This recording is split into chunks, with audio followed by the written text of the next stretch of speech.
Mahoney goes to a man who's dear to my heart for standing up for stand-up. When dozens of Netflix employees walked out over Dave Chappelle's reckless decision to perform comedy on his comedy special, CEO Ted Sarandos could have pulled the special. Instead, he reminded his Netflix employees that comedy exists to push boundaries and told them if you'd find it hard to support our content breadth, Netflix may not be the best place for you.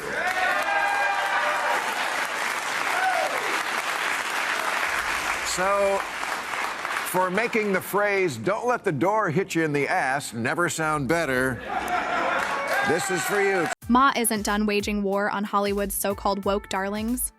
Recently, he called out several celebrities for pushing their agenda on the public and accused them of being completely out of touch with reality.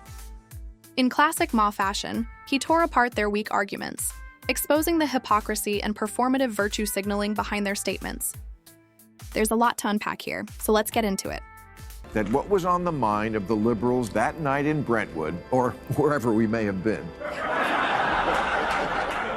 was that the most powerful witch hunters now were coming from Twitter, the Ivy League, and the progressive left. J.K. Rowling used to be a villain to the right because she wrote books about witchcraft. Now she's a villain to the left because she has the crazy belief that there's more to being a woman than pronouns and lipstick. Ma kicked off the evening by pointing out a brutal irony. The woke left loves to idolize its heroes, until those heroes say something that doesn't match the approved script. Then, just like that, they're excommunicated. J.K. Rowling may be the most infamous example, but she's far from alone. Elon Musk was once Silicon Valley's golden boy. Joe Rogan used to be the edgy voice progressives applauded. Even Ma himself was celebrated as a liberal firebrand. Yet the moment any of them expressed an unpopular opinion, the woke mob turned on them, claws out. Apparently, loyalty only lasts as long as absolute conformity. So that was the point of the evening. How do we take a stand against cancel culture? And I suggested, since we were mostly all in show business, that we start an award show to honor the brave people who have fought back. Well, I got to tell you, the idea was met with great enthusiasm by everyone. And in short order, different people were suggesting the ways that their varied talents could be put to use. And then, of course, being Hollywood, nothing happened. But it's still a good idea, so I'm going to do it right here, right now. And not only that, we're going to do it every... If you're wondering what Ma is truly saying, here's the breakdown. He wants to spotlight Hollywood's actual rebels, the stars who refuse to bow to cancel culture. These are the ones who didn't grovel, didn't release carefully scripted PR apologies, and didn't delete their statements just to satisfy the mob. Instead, they doubled down, stood firm, and reminded everyone that free speech still matters. In the middle of Hollywood's echo chamber, Ma is essentially saluting the rare few who refuse to trade their integrity for applause. And honestly, in today's climate, that kind of defiance deserves a standing ovation. The award goes to the president of my alma mater, Cornell University, Martha Pollack. This month, students there demanded trigger warnings before all the lectures in case any of the adult subjects you specifically went to college to learn about came up. And Martha said, yeah, no, we're not doing that. She didn't cave in or hire a new dean of sensitivity. She just said, no, college is for introducing you to new ideas, not for kissing your and making you feel wonderful and always right. If every university had the backbone and clarity of Martha Pollack, we'd be shaping a generation of confident leaders grounded in common sense, rather than ideological fluff. For too long, higher education, especially in the years leading up to Trump, shifted into a breeding ground for impractical, bizarre ideas that chipped away at society's moral foundation. Campuses turned into echo chambers where dissent was shut down, conformity was rewarded, and intellectual curiosity was replaced with rigid political correctness. Yet even before Trump's presidency, voices like Martha Pollack refused to cave. She stood firm against the rising tide of wokeism and protected the integrity of education. That kind of courage is rare, and it's exactly why she deserves the recognition Ma is giving her. Your parents. I'm just amazed at how this generation can simultaneously be too sensitive for anything distasteful and somehow also so into eating. So, Cornell, I present you with these balls. When you take a serious look at the level of behavior in today's younger generation, it's hard not to be stunned. On one hand, they pride themselves on being bold, liberated, and unapologetically rebellious, engaging in behaviors that would leave their grandparents speechless. Yet on the other hand, these same young people crumble at the slightest verbal discomfort. The extreme, degrading things they do in the name of expression are jaw-dropping, and still, a single joke, a harmless word, or a differing opinion can send them into full-blown outrage. The hypocrisy is staggering, and the irony is almost too rich to put into words. Award goes to the place where many Cornell grads will be working next year, Trader Joe's.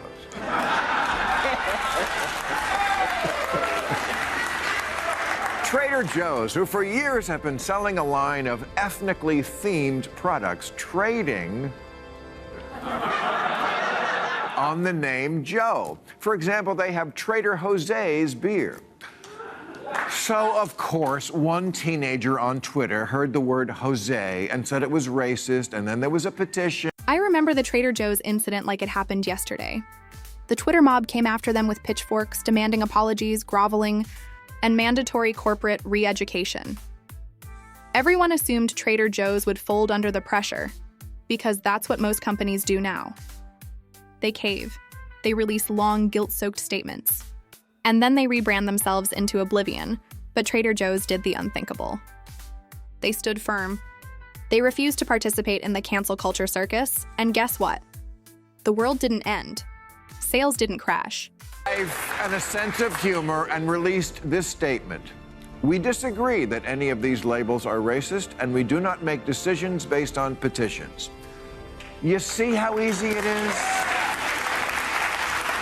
So to the home of the 19-cent banana, here. Trader Joe's deserves every ounce of applause for standing tall against the so-called woke mob.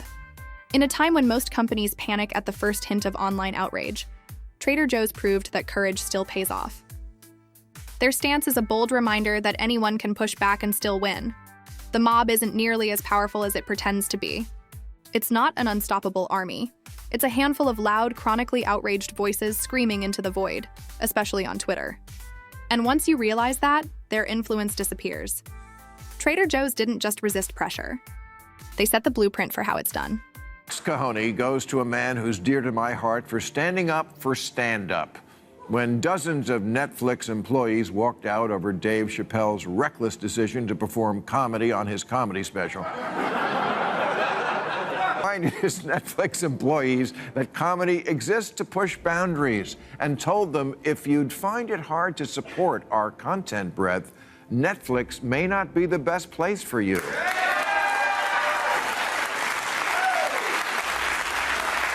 So, for making the phrase, "Don't let the door hit you in the ass," never sound better, this is... Even comedians, people whose entire job is to push boundaries and make us laugh at life's absurdities, haven't escaped the wrath of cancel culture. The woke mob, with its endless appetite for outrage, has targeted some of the biggest names in comedy. Dave Chappelle was dragged through the mud for daring to joke about taboo topics. Kevin Hart was canceled from hosting the Oscars over decade-old tweets he had already apologized for. Joe Rogan was attacked for conversations on his podcast that didn't toe the approved narrative. Even Rob Schneider, known mostly for goofy, harmless humor, wasn't safe from their relentless crusade. What's insane is that comedy has always thrived on challenging norms and calling out society's hypocrisies. But in today's climate, one off-script joke is treated like a criminal offense. The irony is painful. The very people most devoted to free expression are the ones being silenced the fastest. Movie lovers get together these days. One phrase that comes up a lot and always makes me sad is, "Yeah, you couldn't make that one today." Top of that list is the great Tropic Thunder, which the scolds have been after for years. But in February, Ben Stiller tweeted, "I make no apologies for Tropic Thunder. It's always been a controversial movie since when we opened, proud of it and the work everyone did on it." See, people, it's not that hard. He said it, and he still got a commercial. And And the lesson is, if you stand up to the mob for just a day or two, their shallow, impatient, immature, smartphone-driven, gerbil minds will forget about it and go on to the next nothing burger, and you still will have your... Ma didn't mince words when he reminded Hollywood celebrities that standing up to the woke mob is not a death sentence for their careers. Too many stars live in constant fear of online backlash, terrified that a trending hashtag will destroy everything they've built.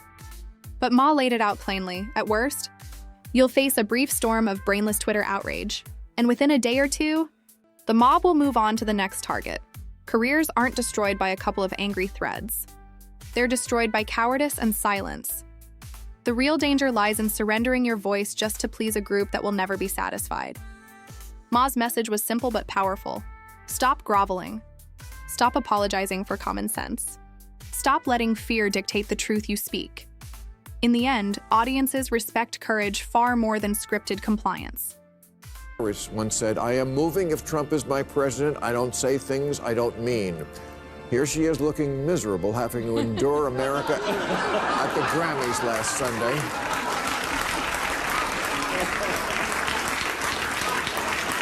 I guess she flew back from Tajikistan. Ma turned his sights on the Hollywood stars who love to posture but crumble the moment real courage is required. Remember the flood of celebrities who swore they'd pack their bags and leave America if Trump ever won the presidency? They made grand declarations on late-night shows, red carpets, and Twitter feeds, promising exile in the name of principle. Yet fast forward 9 months into Trump's presidency, and where are they? Still in Hollywood, still sipping champagne, still living their best lives under the very administration they claimed was unlivable. Not a single moving truck in sight. Ma called it what it is: pure, unfiltered hypocrisy. Empty threats for applause. Empty words for clout. If you're going to scream about resistance, at least follow through. Otherwise, it's all performance.